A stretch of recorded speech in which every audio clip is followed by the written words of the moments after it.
और भी कलाएं हैं जिनका प्रयोजन हमारे इस भौतिक दुनिया को थोड़ा सुगम, सरल, सुविधाजनक बनाना नहीं, वे सब फाइन आर्ट्स हैं, ललित कलाएं।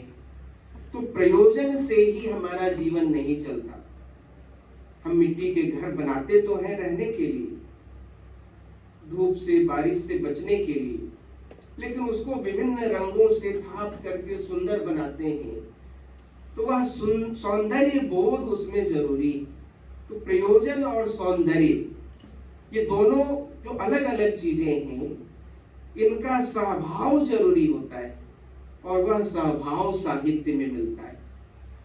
साहित्य केवल प्रयोजन से कुछ पाने के धूमिल। एक कविता है कि रोटी हमें क्या देती है, वो क्या दे सकती है, कुछ नहीं देती। लेकिन उसी में आखिर में आता है कि रोटी खाओ, कविता पढ़ोगे, कविता से हमें क्या मिलता है।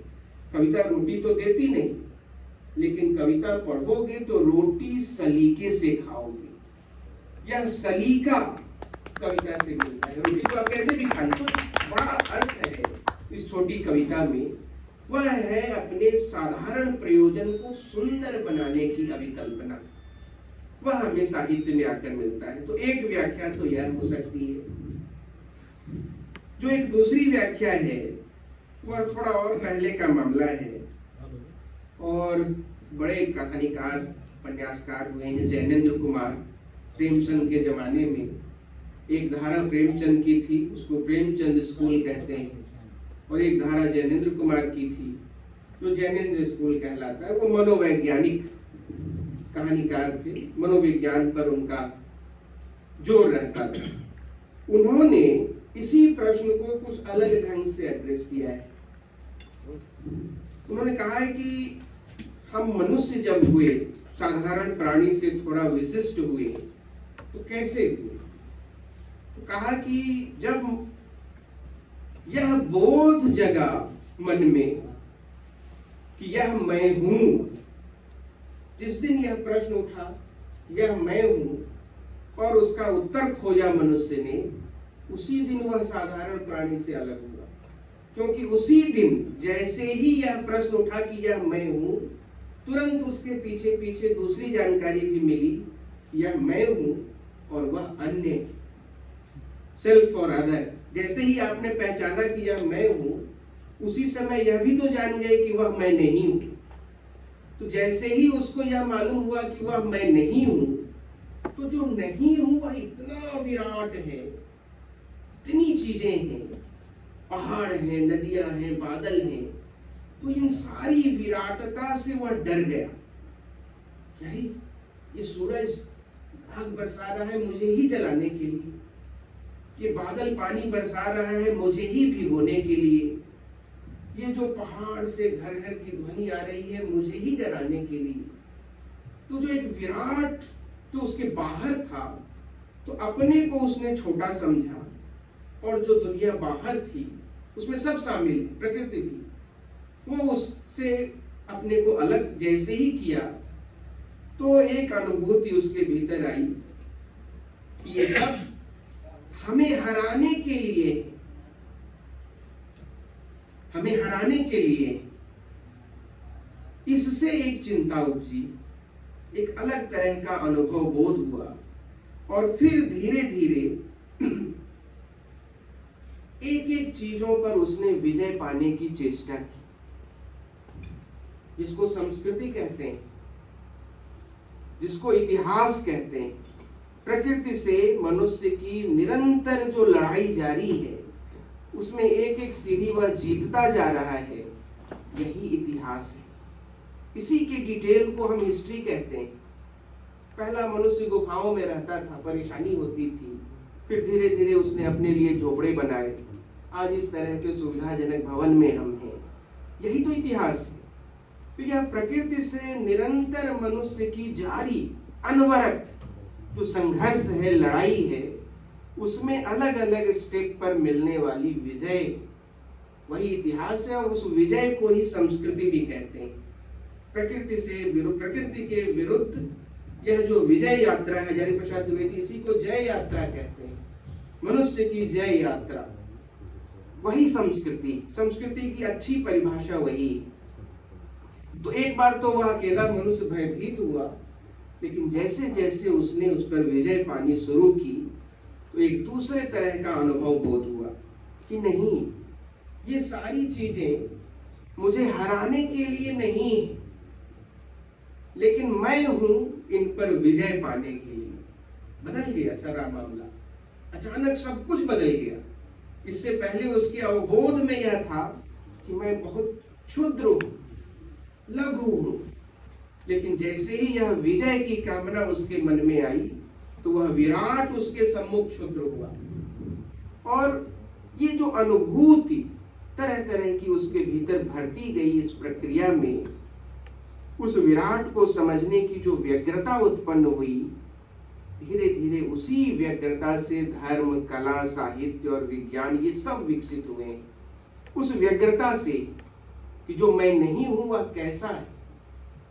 तो एक व्याख्या तो यह है, लेकिन इतने पर ही लोग नहीं रुके। एक और व्याख्या मेरे सामने है, बहुत ज्यादा कहने की आवश्यकता नहीं, सब जानकार हैं। एक बड़े कवि अज्ञेय सच्चिदानंद हीरानंद वात्स्यायन अज्ञेय, बहुत अधिक चिंतन किया है उन्होंने इसी प्रश्न को थोड़ा अलग ढंग से उसकी व्याख्या की। उन्होंने यह कहा कि पशु से मनुष्य होने की जो प्रक्रिया है, जिसकी तो अलग व्याख्याएं पहले अभी आपने सुनी में, तीसरी व्याख्या उन्होंने की कि वह मनुष्य हुआ ही तब जब उसे भाषा का ज्ञान हुआ, क्योंकि भाषा के ज्ञान में ही यह निहित है कि वह प्रश्न कर सकता है कि मैं कौन हूं। प्रश्न करने के लिए भाषा का होना जरूरी है। मैं कौन हूं, जब भी किसी के मन में यह प्रश्न आया होगा पहले, तो वह तो भाषा की आवश्यकता उसके बाद का चरण है। बिना भाषा के विकास में यह प्रश्न ही नहीं उठ सकता। तो वह जो भाषा का विकास हुआ मनुष्य में, पहला प्रश्न उसने पूछा कि मैं कौन हूं। उसके बाद ठीक पीछे जो लगा हुआ प्रश्न चला आया अपने आप, वह वही प्रश्न है जिसकी तरफ मैंने अभी चर्चा की थी कि हम यह हैं तो यह क्यों, मैं यह हूं तो यह क्यों, यानी मैं क्यों जीता। प्रश्न तो मूल वही है। अब उन्होंने कहा कि जो पशु होते हैं वो केवल जीने के लिए जीते हैं, जिजीविषा ही उनका अंतिम तर्क है, उससे ज्यादा कुछ नहीं चाहिए उनको। लेकिन चूंकि मनुष्य ने एक भाषा सीख ली है, उस भाषा के साथ वह यह भी सोचता है वह जी रहा है तो क्यों जी रहा है। यह क्यों वह मूल्य बोध है, मूल्य का आधार है, वह बेस है जिसके लिए वह अपना प्राण देने को भी तैयार हो जाता है। पशु ऐसा नहीं करते, वो जीना चाहते हैं जैसे भी हो, क्योंकि जिजीविषा ही उनका अंतिम तर्क है।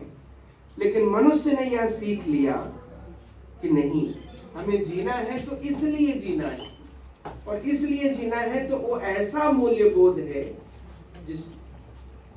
जिसको पाने के लिए वह जीना भी छोड़ सकता है, प्राण देकर भी उन मूल्यों की रक्षा करना चाहता है। रघुकुल रीति सदा चली आई, प्राण जाए पर वचन न जाए, ये वही मूल्य बोध है।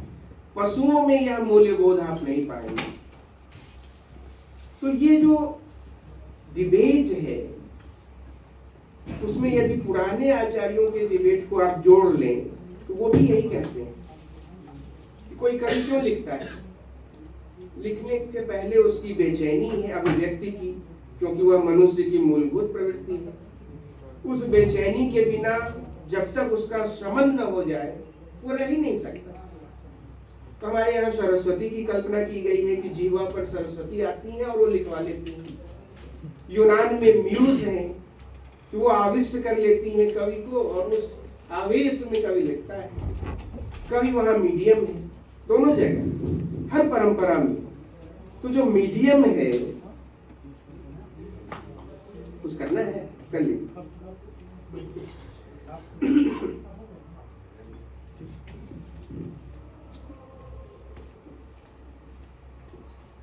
तो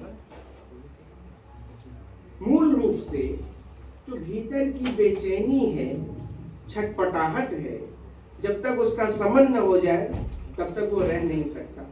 और एक बार जब उसने उसकी अभिव्यक्ति कर ली, शांत हो गया, तो कविता का प्रयोजन तो खत्म। वो किसी और के लिए तो लिख नहीं रहा है, कोई दूसरा उसके ध्यान में नहीं है। भवभूति जब यह कहते हैं कभी न कभी कोई न कोई तो होगा जो मेरी कविता पढ़ेगा। उत्पश्यते मम को अपि समान धर्मा कालो यम निर्वधिर विपुलांच पृथ्वी। पृथ्वी तो बहुत विशाल है, मैं सामने बैठे हुए पाठकों के लिए नहीं लिखता। उसकी ध्वनि क्या है? मेरे ध्यान में अज्ञात पाठक है जिसको मैं नहीं जानता, और उसको सामने रखकर मैं लिखता हूं। यदि मुझे पाठक का ज्ञान हो तो मेरी रचना कमजोर हो जाएगी। ऐसी रचनाएं कमजोर होती हैं जो एक खास पाठक वर्ग को सामने रखकर, ध्यान में रखकर लिखी जाती है। पाठक का अज्ञात होना, इसमें ध्वनि क्या है कि मैं नहीं जानता कि कौन पाठक होगा, कब होगा, कहां होगा, लेकिन मेरे ध्यान में वही पाठक है, उसके लिए मैं लिखता हूं। तो रचना का प्रयोजन तो खत्म हो गया, अभिव्यक्ति खत्म। लेकिन यह जो आनंद मिलना है कवि को, क्या वह सामाजिकता से अलग है? आनंद अनिवार्य रूप से सामाजिकता से जुड़ा होता है, क्योंकि उसमें एक नैतिक प्रश्न जुड़ा होता है। हो सकता है आपको किसी ऐसे काम में आनंद मिले जो सामाजिक दृष्टि से अनैतिक हो, आनंद तो आपको मिल सकता है।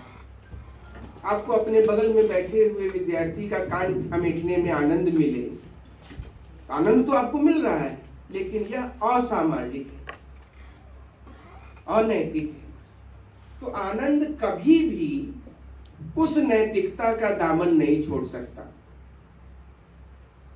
वह नीति निरपेक्ष नहीं है, और चूंकि नीति निरपेक्ष नहीं है तो वह समाज निरपेक्ष भी नहीं है, वह जुड़ता है उससे। एक दूसरी धारा यह कहती है कि बात इतने पर ही नहीं खत्म होती कि आनंद मिल जाए और हो गया। उस आनंद की प्राप्ति तब तक उसे नहीं होगी कि जब तक वह अपनी अभिव्यक्ति केवल कर न ले, बल्कि उस अभिव्यक्ति को सुंदर न कर ले। तो सौंदर्यवादी दृष्टि कहते हैं कि जो भी आप अभिव्यक्त कर रहे हैं उसको सुंदर से सुंदर, लड्डू बनाना है तो सुंदर करके बनाना है, केवल बना नहीं देना है। तो यह जो सुंदर की सृष्टि है वह भी अनिवार्य रूप से उसका एक नैतिक पहलू है। हम किसको सुंदर कहेंगे और किसको असुंदर कहेंगे, यह समाज निरपेक्ष नहीं। हो सकता है हमारे सौंदर्य बोध में गोरी चमड़ी का होना सौंदर्य बोध हो, लेकिन क्या किसी इसी सौंदर्य बोध के आधार पर आप अफ्रीका के व्यक्ति को असुंदर कह सकते हैं? नहीं कह सकते, उनका अपना सौंदर्य बोध है। तो असुंदर और सुंदर की परिकल्पना भी समाज निरपेक्ष नहीं, नीति निरपेक्ष नहीं। इसलिए चाहे आनंद पाने की बात हो, अभिव्यक्ति पर खत्म कर देना हो, या किसी सुंदर सृष्टि करनी हो जिसके बिना वह रह नहीं सकता, तो वो सब अनिवार्य रूप से अपने आसपास के समाज से जुड़ते हैं। और इसलिए साहित्य जरूरी है, इसलिए वह आवश्यक है, उसके बिना हमारा अस्तित्व संकट में आ जाएगा। यह यूं तो दिखाई पड़ने में बहुत अमूर्त सी बात लगती है, लेकिन है बहुत जरूरी। और इसलिए इतने हजार वर्षों से साहित्य की धारा अनवरत चली आ रही है। और भवभूति को फिर याद करिए, कभी न कभी, इसका मतलब यह साहित्य न जाने कितने वर्षों तक कहां कहां पहुंचने वाला है, उसकी आखिरी सीमा आप नहीं जानते। आप नहीं जानते कि वह कब तक रहेगा, कहां तक पहुंचेगा। तो जिसकी आखिरी सीमा आप नहीं जानते, उस पर इस तरह से छोटे प्रश्न बहुत बेमानी लगते हैं। वह हमारे दायरे का प्रश्न है, और मैंने उसी दायरे में कहा कि वह हमारे दायरे में भी बहुत जरूरी है। साहित्य क्यों, यह प्रश्न ही इसका उत्तर है कि साहित्य क्यों, क्यों नहीं, यह हमने नहीं पूछा। तो बहरहाल आज इस मंच